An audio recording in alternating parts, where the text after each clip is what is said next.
योत्स्यमानान् अवेक्षहम्।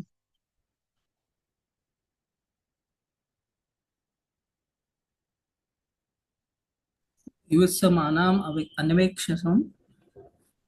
य एते अत्र समागताः। ये एते घृत समागता। धार्तराष्ट्रास्य दुर्बुद्धेर् धार्त राष्ट्रस्य दुर्बुद्धि। धार्तराष्ट्रस्य दुर्बुद्धये युद्धे प्रिय चिकीर्षवः। युद्धे प्रिय युद्धे प्रिय चिकित्सव। चिकीर्षवा। कोई पढ़ना चाहेगा?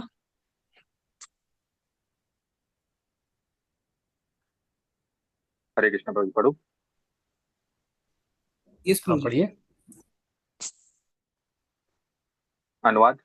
मुझे उन लोगों को देखने दीजिए जो यहाँ पर धृतराष्ट्र के दुर्बुद्धि पुत्र दुर्योधन को प्रसन्न करने की इच्छा से लड़ने के लिए आए हुए हैं। 7वें श्लोक शुरुआत कीजिए। यह सर्वे विदित था कि दुर्योधन अपने पिता धृतराष्ट्र की सांठगांठ से पापपूर्ण योजनाएं बनाकर पांडवों के राज्य को हड़पना चाहता था। अतः जिन समस्त लोगों ने दुर्योधन का पक्ष ग्रहण किया था वे उसी के समान समान धर्मा रहे होंगे।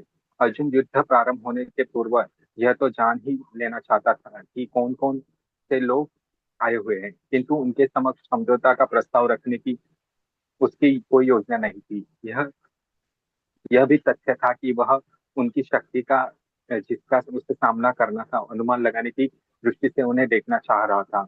यद्यपि उसे अपनी विजय का विश्वास था क्योंकि कृष्ण उसकी बगल में विराजमान थे। हरे कृष्ण। Thank you.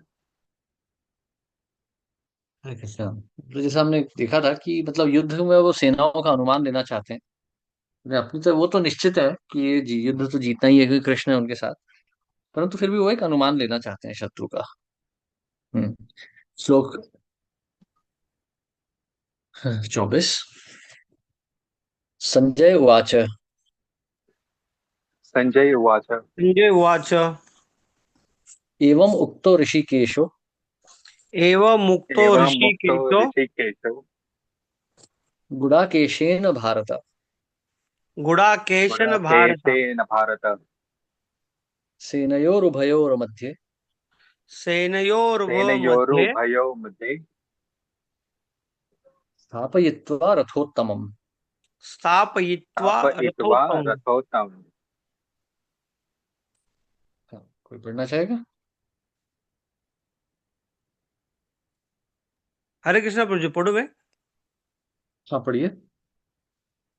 संजय ने कहा, हे भरतवंशी, अर्जुन द्वारा इस प्रकार संबोधित किए जाने पर भगवान कृष्ण ने दोनों दलों के बीच में उस उत्तम रथ को लाकर खड़ा कर दिया। तात्पर्य भाई शिल प्रपात कीजिए। इस श्लोक में अर्जुन को गुड़ाकेश कहा गया है। गुड़ाकेश का अर्थ है नींद, और जो नींद को जीत लेता है वह गुड़ाकेश है। नींद का अर्थ अज्ञान भी है। अतः अर्जुन ने कृष्ण की मित्रता के कारण नींद तथा अज्ञान दोनों पर विजय प्राप्त की थी। कृष्ण के भक्त के रूप में वह कृष्ण को क्षण भर भी नहीं बुला पाया, क्योंकि भक्त का स्वभाव ही ऐसा होता है। यहाँ तक कि चलते अथवा सोते हुए भी कृष्ण के नाम रूप गुण तथा लीलाओं के चिंतन से भक्त कभी मुक्त नहीं रह सकता। अतः कृष्ण का भक्त उनका निरंतर चिंतन करते हुए नींद तथा अज्ञान दोनों को जीत सकता है। इसी को कृष्ण भावनामृत या समाधि कहते हैं। प्रत्येक जीव की इंद्रियों तथा मन के निर्देशक अर्थात ऋषिकेश के रूप में कृष्ण अर्जुन के मंतव्य को समझ गए कि वह क्यों सेनाओं के मध्य में रथ को खड़ा करवाना चाहता है। अतः उन्होंने वैसा ही किया और फिर वे इस प्रकार बोले। Hare Krishna. Thank you so much. एवं उक्तो ऋषिकेशो गुडाकेशेन भारत। तो अर्जुन ने कहा भगवान से कि रथ ले चलिए सेनाओं के बीच में। परंतु यहाँ पर अर्जुन के बारे में वर्णन आता है, अर्जुन गुड़ाकेश है। गुड़ाकेश, गुड़क अर्थात अज्ञान, गुड़क अर्थात निद्रा, अर्थात तमोगुण। अर्जुन ने तमोगुण पर विजय प्राप्त कर ली है। क्योंकि उन्हें नित्य भगवान का स्मरण है। भगवान को भूल जाना निद्रा है। ये जो हम दिन में करते हैं ना, इंजीनियरिंग कर रहे हैं, डॉक्टरी कर रहे हैं, वकालत कर रहे हैं, गाड़ियां चला रहे हैं, लोगों से मिल रहे हैं, धन संपत्ति जमा कर रहे हैं, परिवार के साथ बैठ रहे हैं, ये सब निद्रा है। क्योंकि ये माया है, इसमें हम सब कुछ भूल जाते हैं। जीवेरा स्वरूप है कृष्णेरा नित्य दास। जीव का स्वरूप है कि वो भगवान का नित्य दास है। आगे भी देखेंगे हम भगवत गीता में, भगवान कहेंगे ममैव अंश जीवलोके जीवभूत सनातना। जीव जो है भगवान का जो है अंश है, भगवान का ही अंश है। जीव में, जीव और भगवान में अंतर सिर्फ उनके उनकी जो जो क्षमता है उसमें है, परंतु उनके गुणों, गुणात्मक रूप से दोनों समान है। तो ममैव अंश जीवलोके जीवभूत सनातना, भगवान कह रहे हैं जीवात्मा जो है वह शरीर नहीं है। तो जब शरीर के कर्मों में जीव फंस जाता है तो उसे तरह तरह के दुख भोगने पड़ते हैं। कृष्णा भूलि से ही जीव अनादि बहिर्मुख, अतएव माया तारे दे संसार दुख। भगवान को भूल के जीव संसार में आ जाता है और इस संसार में तरह तरह के दुख भोगता है, विशेष करके जन्म मृत्यु जरा व्याधि। 12वें अध्याय में भगवान कहेंगे जन्म मृत्यु जरा व्याधि दुख दोषान दर्शनम। एक बुद्धिमान व्यक्ति जो है इन दुखों को दर्शन करता है, वो समझ जाता है कि यही संसार का मूल है। ये जो संसार है, भगवान कह रहे हैं मामुपेत्य पुनर्जन्म दुखालयम अशाश्वतम नाप्नुवन्ति महात्माना, नाप्नुवन्ति महात्माना संसिद्धिम परमाम गता। अर्थात ये जो संसार है ये दुखालयम अशाश्वतम है। यहाँ सब कुछ अशाश्वत है, थोड़े समय के लिए आया है। आप देखते हैं अपनी आंखों के आगे, एक बच्चा पैदा हुआ, बड़ा हुआ, वृद्ध वृद्ध हुआ और उसने शरीर छोड़ दिया। सब कुछ, आपने गाड़ी खरीदी, 5-10 साल चलाई, फिर उसे कबाड़ में बेच दिया। आपने कपड़े खरीदे, 1-2 साल चले, फिर फट गए, आपको फेंकने पड़े। तो ये संसार का नियम है। यहाँ जो वस्तु आई है उसका उसका एक अंत दिवस भी निश्चित होता है, निर्धारित होता है उसका एक अंत। तो इस इस प्रकार से हम देख सकते हैं कि इस संसार में कुछ भी नित्य नहीं है, सब अशाश्वत है। और यही नहीं, ये दुखालय भी है। यहाँ जन्म मृत्यु जरा व्याधि है। यहाँ पर ये जो ये व्याधियां, तो मतलब ये तो नित्य है, शरीर से ही साथ ही उत्पन्न होती हैं। परंतु साथ साथ 3 और प्रकार की कठिनाइयां हैं। आध्यात्मिक क्लेश हैं, हमारा मन हमें परेशान करता है। काश में ये होता, काश में वो होता, मेरे ज्यादा मार्क्स आ जाते, मैं पतला होता, मोटा होता, काला होता, गोरा होता। हम अपने मन में जो सोचते हैं, हमारे मन की धारणाएं होती हैं, ये आध्यात्मिक क्लेश हैं जो हम अपने लिए खड़े करते हैं। अधिभौतिक क्लेश, जो और जीव हमारे लिए क्लेश खड़े करते हैं। सड़क में चल रहे हैं तो कुत्ते भौंक रहे हैं, आप कहीं जा रहे हैं, इनकम टैक्स का नोटिस आ गया, आपको हाउसिंग सोसाइटी वाले परेशान कर रहे हैं, ऑफिस में बॉस खिचखिच कर रहा है, घर में पति पत्नी के झगड़े हो रहे हैं, ये सब अधिभौतिक क्लेश हैं। और ये सब नहीं है तो अभी देखिए मानसून है, बारिश पड़ रही है, या कभी बहुत भीषण गर्मी हो जा रही है, भीषण सर्दी हो जा रही है, ये हो गया अधिदैविक क्लेश। तो इस प्रकार से अलग अलग, या कोई बड़ी महामारी आ गई, कोरोना आ गया, ये अधिदैविक हो गए। तो इस प्रकार से संसार 7 प्रकार के दुख, इस संसार में हर जीव 7 प्रकार के दुख झेलता है। इन्हीं दुखों को, इन दुख के निवारण को सुख कहा जाता है संसार में। यदि आप ध्यान से देखें, इस संसार में सुख क्या है? आपके पास कार है। कार क्यों है? क्योंकि आपको दूर जाना है, चल के नहीं जा सकते। चल के नहीं जाना एक कठिनाई है जिसका हल कार है। तो कार कोई सुख नहीं है, वो आपकी केवल एक कठिनाई का हल है। उसी प्रकार से आप सुंदर वस्त्र पहनते हैं, क्यों पहनते हैं? क्योंकि ठंड लगती है या गर्मी लगती है। तो वो कोई सुख का कारण नहीं है, वो सब दुखी हैं, जो सिर्फ दुखों का निवारण हो रहा है। तो ये सारे दुख क्यों हैं? ये सारे दुख हैं क्योंकि हमने शरीर को अपना स्वयं मान लिया है। देह आत्मबुद्धि, हमने अपने आप को ये शरीर मान लिया है। इसलिए शरीर और मन से जुड़े सारे दुख अब हमें अपने दुख लग रहे हैं। यह होता है अज्ञान। तो जो व्यक्ति इस अज्ञान को पार कर जाए वह ब्रह्मभूत कहलाता है। ब्रह्मभूत प्रसन्नात्मा न शोचती न कांक्षति।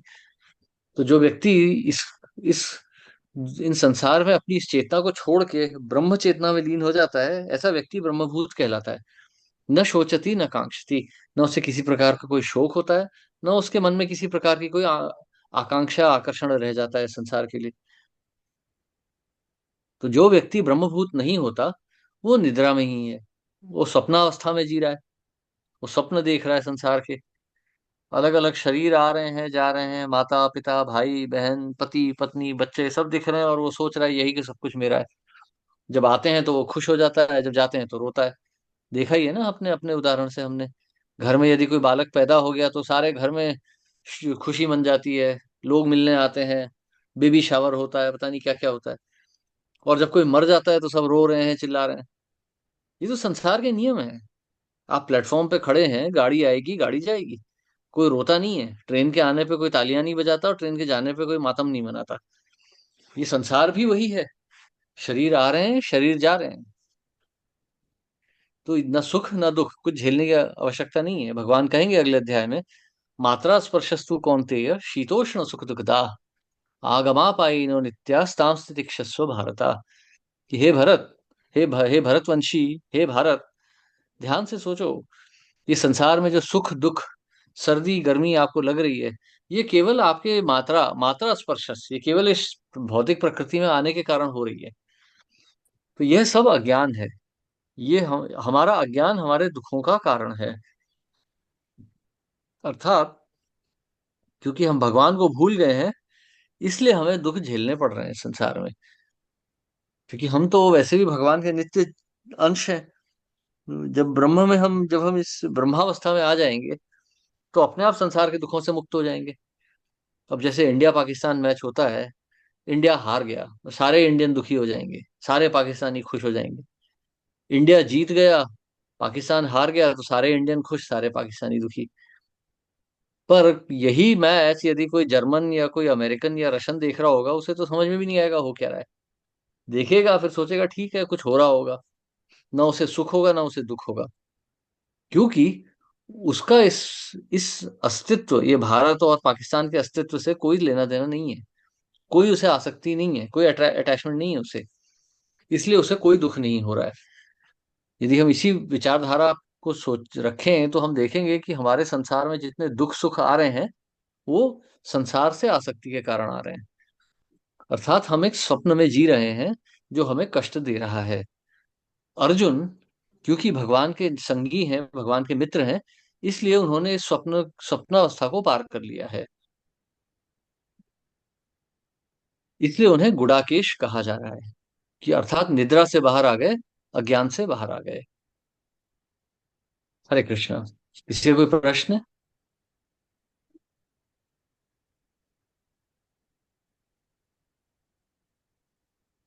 ठीक है,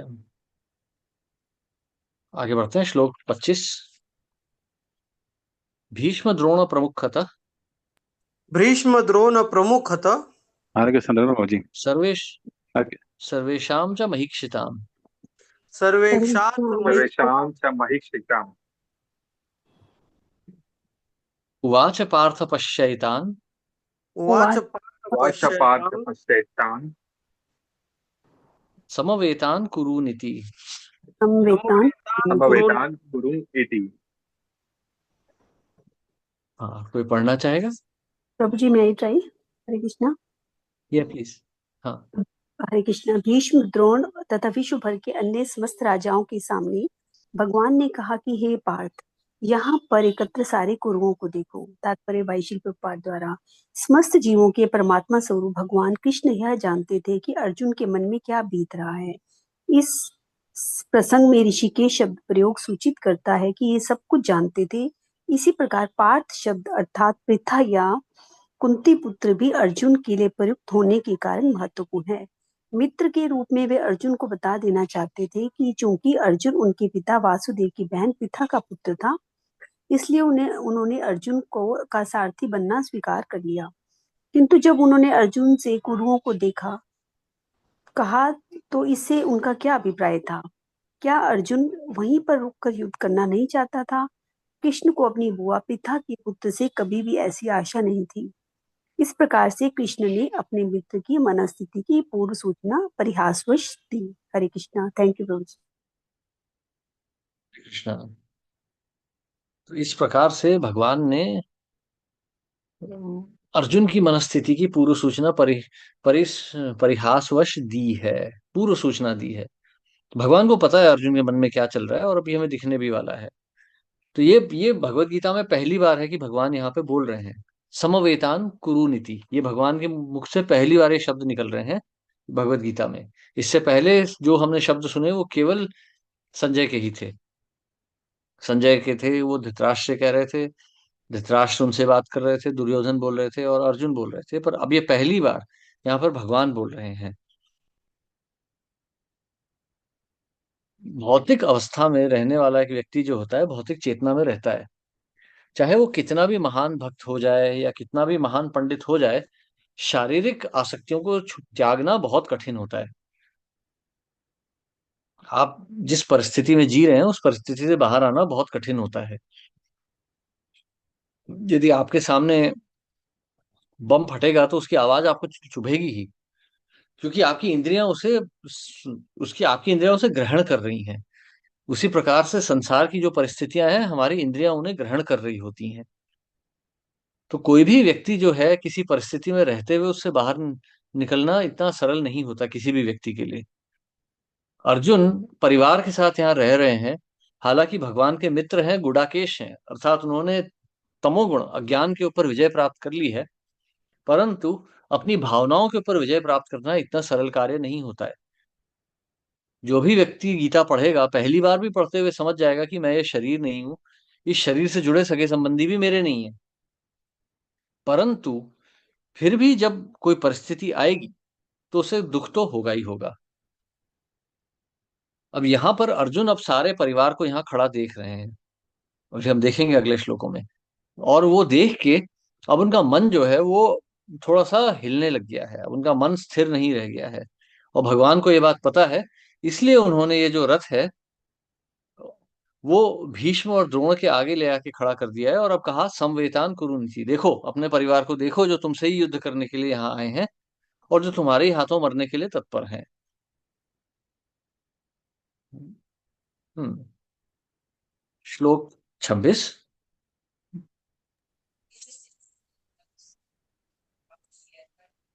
तत्र पश्यत् स्थितान् पार्थ तत्र अपश्यत् स्थितान् पार्थ पितरन् अथ पितामहान् पितरन् पितृन्नथ अथ पितामहः पितामहान् आचार्यान् मातुलान् भ्रातृन् आचार्यान् आचार्यान् तुलान् मातुलान् भ्रातॄन्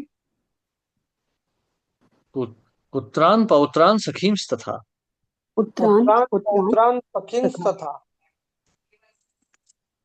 श्वशुरान् सुहृदश्चैव श्वशुरान् श्वशुरान् हृदय सुहृदश्च एव सेनयोरुभयोरपि।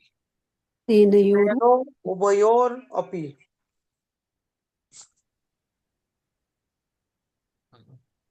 कोई पढ़ना चाहेगा?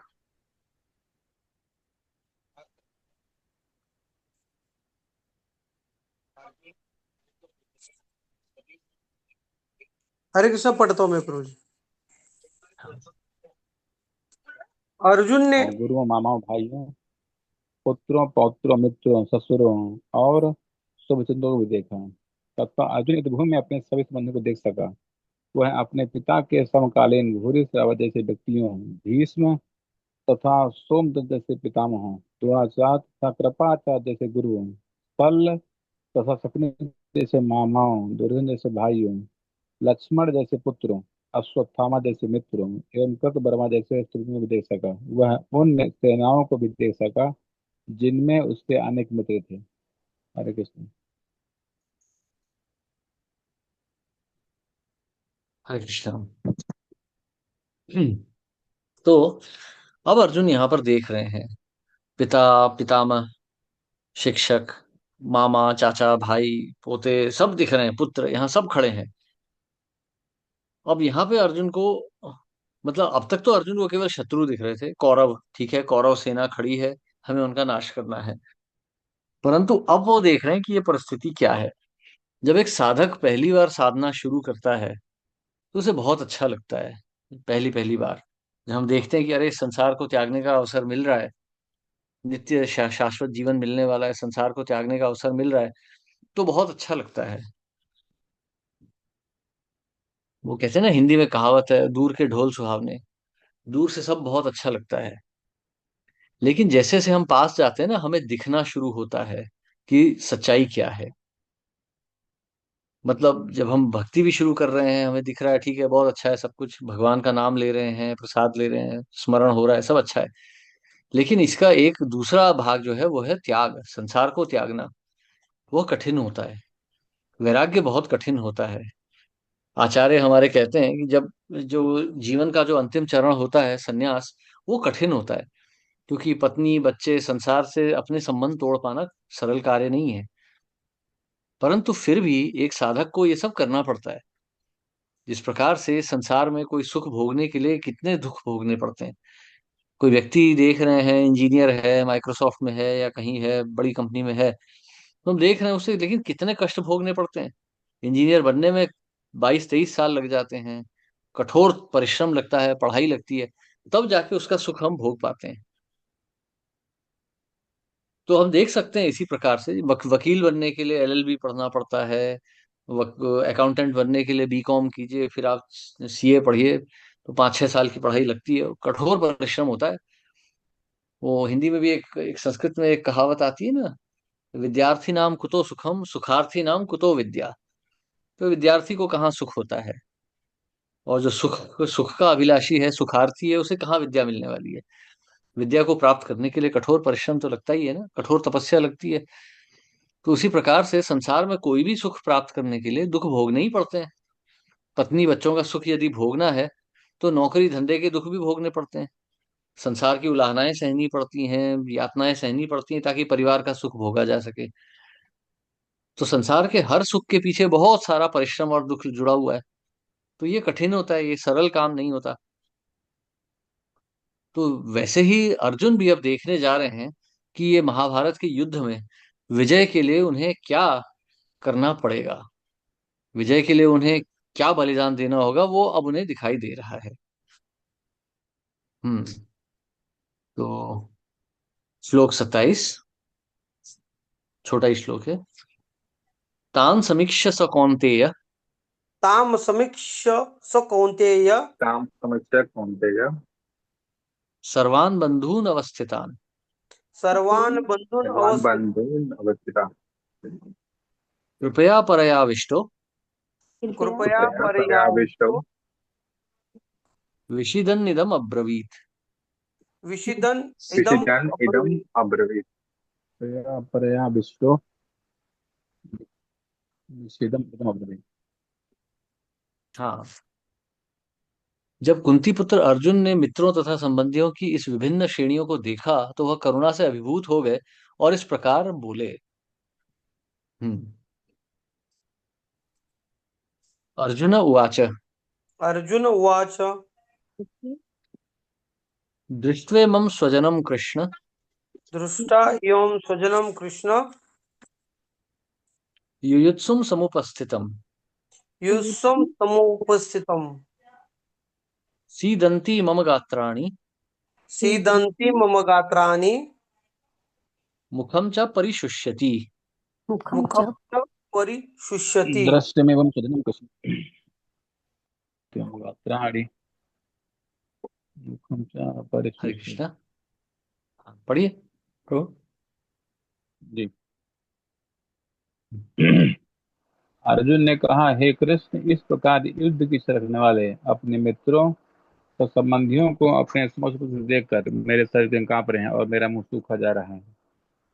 तात्पर्य यथार्थ भक्ति मनुष्य में वे सारे सद्गुण रहते हैं जो सत्व और शुद्ध ये देवताओं में पाए जाते हैं, जबकि अभक्त अपनी शिक्षा तथा संस्कृत द्वारा भौतिक योग्यताओं में कितना ही उन्नत क्यों न हो, इन ईश्वर गुण से विहीन होता है।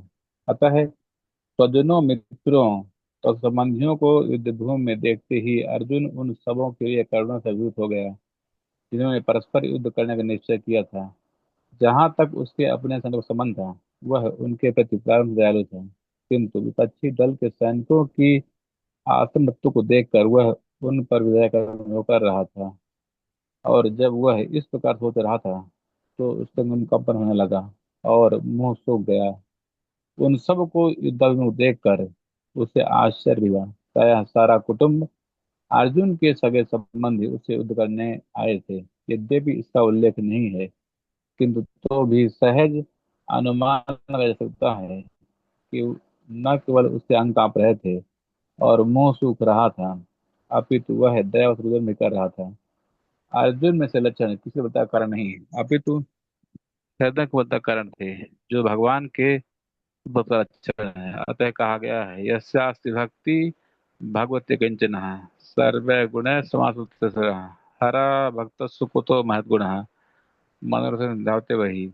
जो भगवान के प्रति अविचल भक्ति रखता है उसमें देवताओं सभी पाते हैं, किंतु जो भक्त नहीं है उसके पास बहुत योग्यताएं रहती हैं, इस जिनका कोई मूल नहीं होता। इसका कारण यह है कि वह मानसिक अत्यंत अवश्यग्रस्त होता हम्म। है। तो ये है हरे कृष्णा। कृष्णा। धन्यवाद प्रभु। हम्म। तो मित्रों को देख के, सभी स्वजनों मित्रों को देख के मेरा मुंह सूखा जा रहा है। मतलब इस प्रकार से खड़े हैं युद्ध करने के लिए, आ गए हैं, मतलब उन्हें मृत्यु का भी कोई भय नहीं है, संबंधों का कोई प्रेम आसक्ति प्रेम नहीं रह गई है। सब युद्ध के लिए तत्पर हैं यहाँ पे, बस मरना है और मारना है।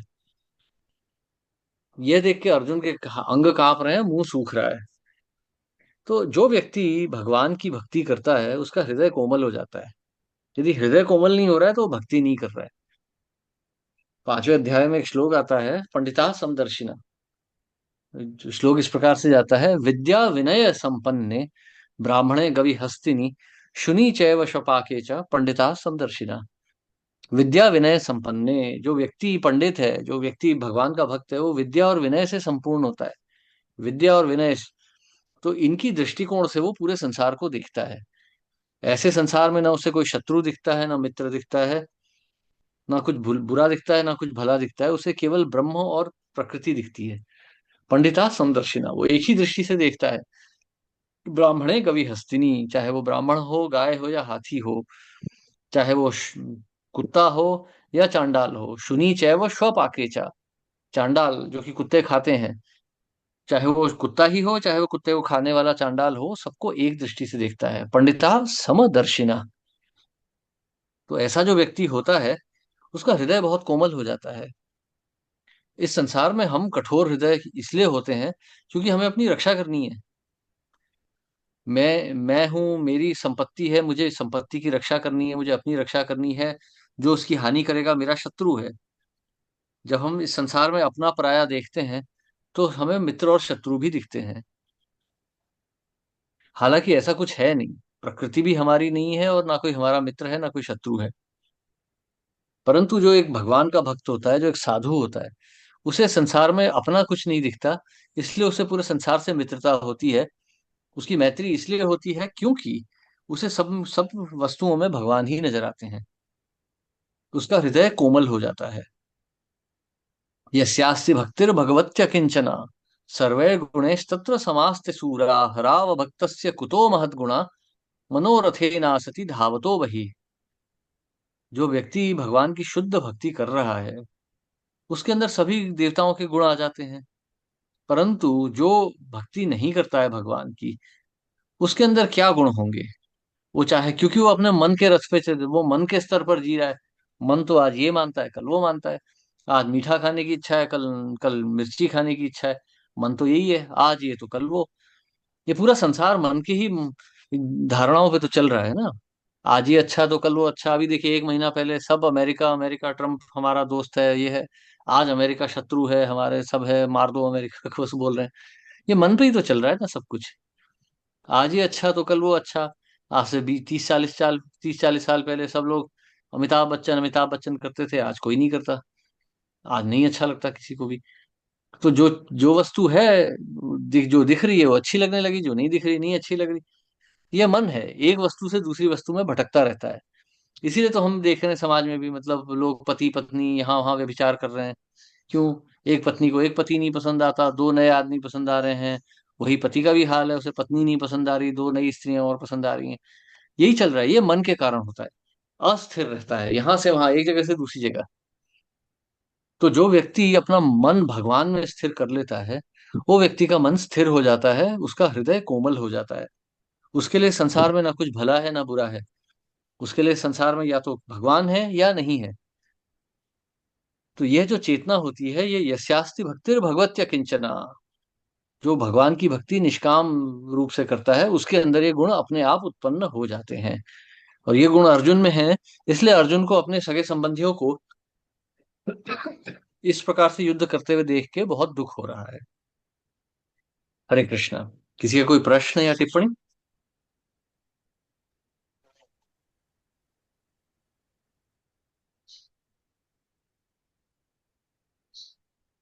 हरे कृष्णा। योगेंद्र नंदन प्रभु, आपका कुछ प्रश्न है? हम्म, नहीं प्रभु जी। मेरा था वो। ठीक है, आगे आएंगे हरे आपके कृष्ण। प्रश्न। हरे हाँ, कृष्ण प्रभु जी। हरे कृष्णा। हाँ प्रभु। तो जैसे अब अगर श्लोक का अनुवाद पढ़ते हैं तो उसमें से तो हमें बस इतना ही बताया जा रहा है कि अर्जुन हम्म, ने संबंधियों और मित्रों को देखकर हम्म, उनके मतलब जैसे इधर बताया जा रहा है उनको अंग कांपता है और मुंह सूख जा रहा है। तो ये तो इसको सुन के तो हमें केवल भय का लक्षण लगता है, लेकिन जब हम तात्पर्य पढ़ रहे हैं तो हमें बताया जा रहा है कि आ, अर्जुन बहुत ही कोमल हृदय के हैं, बहुत ही करुणाशील है। तो इसको कैसे समझे, मतलब इधर तो केवल भय का लक्षण दिख रहा है अनुवाद में।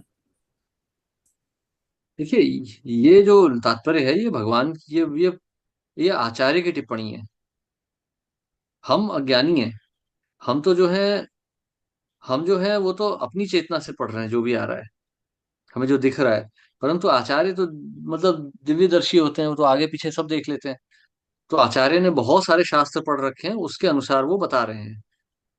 तो ये संदर्भ आपको अभी आगे आगे के आने वाले श्लोकों में मिल जाएगा कि अर्जुन इस प्रकार से क्यों शोक मना रहे हैं, क्यों उनको दुख हो रहा है। वो अगले आने वाले श्लोकों में हमें दिख जाएगा। ये 29 से लेके 40 के बीच में वो सारे श्लोकों का उत्तर आपको मिल जाएगा। क्योंकि अर्जुन का हृदय कोमल है। वो सोच रहे हैं कि संसार में यदि सुख भी कोई भोगना चाहता है तो परिवार के साथ ही भोगता है। तो यदि परिवार ही नहीं बचेगा तो सुख किसके साथ भोगेंगे, तो हम लड़ किसके ले रहे हैं। धन संपत्ति तो कोई नहीं भोगता है, भोगने के लिए तो परिवार चाहिए। तो उसी प्रकार से अर्जुन सोच रहे हैं, इसलिए उनको दुख हो रहा है कि ये मतलब बात ही बिल्कुल मतलब उन्हें इसमें कोई उसने तर्क ही नहीं दिख रहा है इस प्रकार से युद्ध करने का। और करुणा तो है ही, क्योंकि वो तो मतलब ये भी सोच रहे हैं ना कि ये हर जीव के जीवन का एक उद्देश्य होता है। वो उद्देश्य प्राप्त करने से पहले ही ऐसी अकाल मृत्यु को प्राप्त हो जाएगा, तो ये एक प्रकार से अधर्म होगा। इस प्रकार से अर्जुन सोच रहे हैं। हाँ हरे कृष्ण प्रभु जी। इसमें ये हाँ, दूसरे दूसरे कमेंट्री में लिखा है कि जो है ना, अर्जुन के प्रति जो करुणा है ना, वो जीव के लिए है, सबके लिए।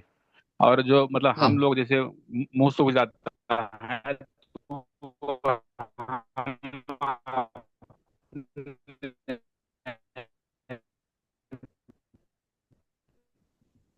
कृष्ण तो थोड़ी सी आवाज कट गई थी।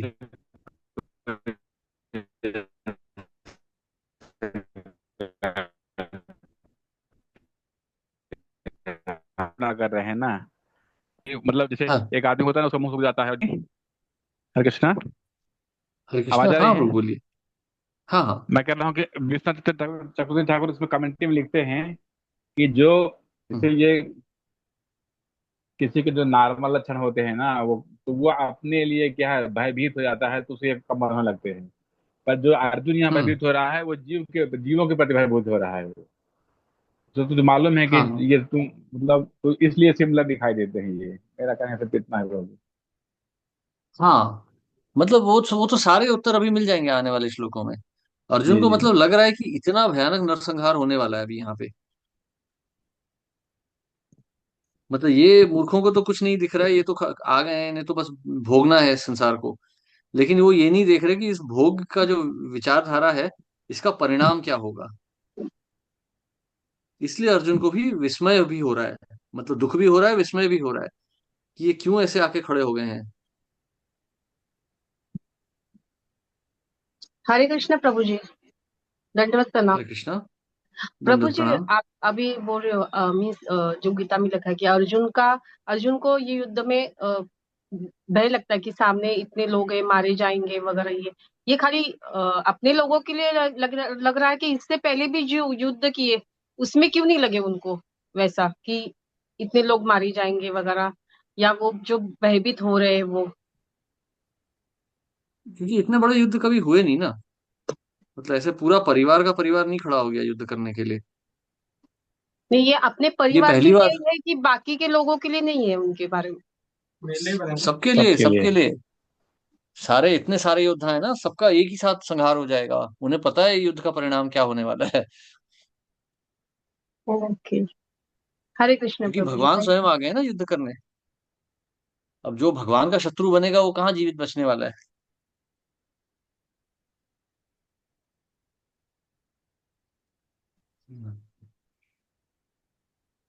ठीक है, तो आज यहीं समाप्त करते हैं। फिर जी मंगलवार प्रभु जी। मिलेंगे और हरे कृष्णा। हरे कृष्णा। शिल प्रभुपाद की हरे कृष्णा जय। दंड प्रभु जी। दंडवत प्रणाम प्रभु। हरे कृष्णा। हरे कृष्ण हरे प्रभु जी। कृष्ण प्रभु जी, दंडवत प्रणाम, थैंक यू। कृष्णा प्रभु जी, दंड प्रणाम, thank you. Thank you. Hare Krishna. Hare Krishna प्रभु जी। हरे हरे कृष्णा। कृष्णा। थैंक यू सभी भक्तों को, थैंक यू प्रभु जी। हरे कृष्णा दंड प्रणाम प्रभु जी। अनंतना प्रभु जी दंड प्रणाम प्रभु जी। धन्यवाद प्रभु जी।